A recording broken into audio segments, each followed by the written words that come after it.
Are you thinking about making the switch to an insulin pump? Insulin pumps can dramatically change your level of control when it comes to your diabetes management. Making the switch can feel really overwhelming though. In this video, we'll go over the pros and cons of insulin pump therapy, why it may not be a good fit for some people, and I have a checklist of points to consider when making the switch.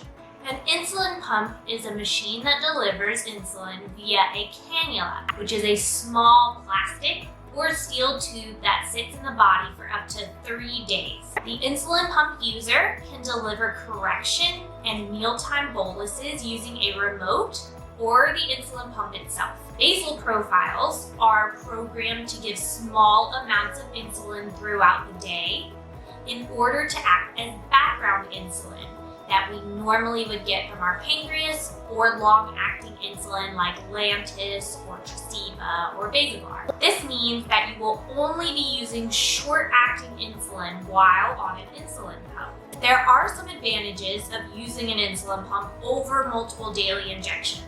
One is that the pump can give super tiny doses. Think 0.1 units at a time.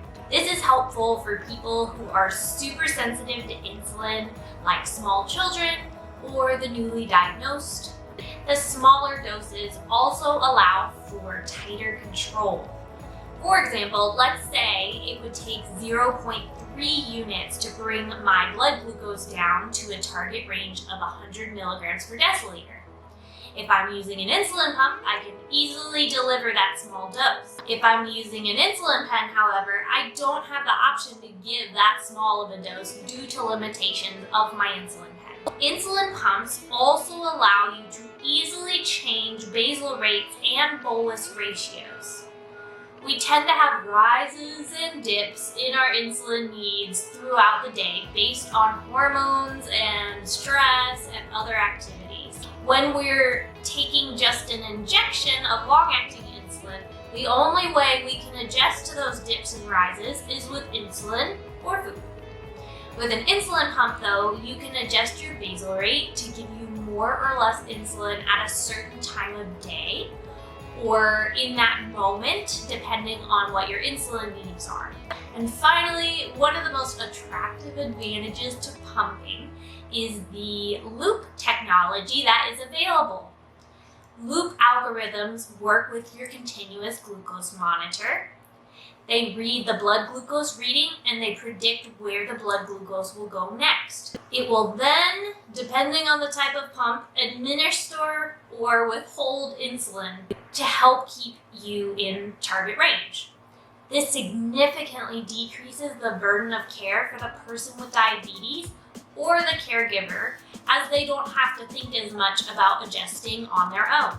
The first time I started using a loopable pump, I almost cried. I'd spent 24 years playing ping pong with my numbers, and it felt like I'd never gotten a good night's sleep. But once the first loopable pump came out, I started sleeping again. It was a huge relief knowing my pump would help protect me and keep me from dropping or rising in my sleep.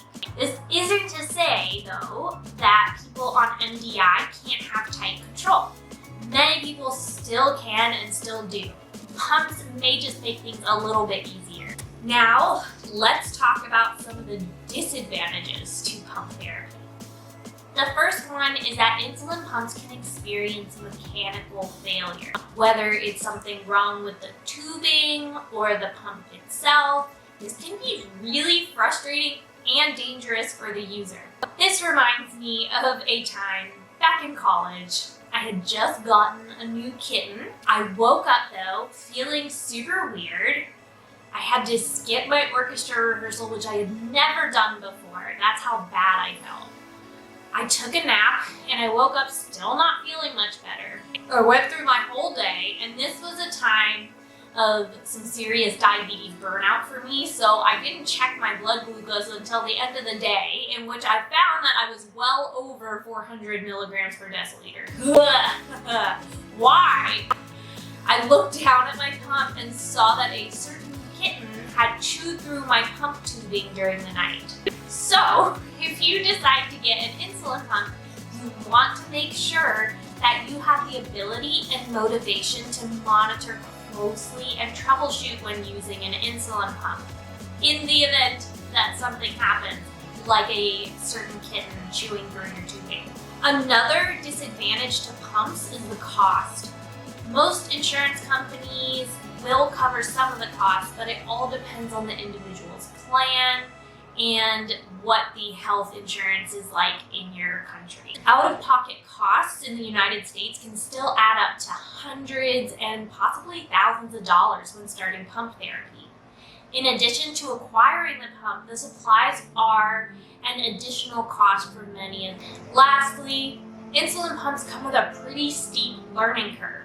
It can take some time to understand how the pump works, how to adjust settings, and if you're using a looping pump, you'll have to learn to understand how the algorithm. Now that you have some pros and cons, let's discuss some reasons switching to an insulin pump might be helpful for certain situations.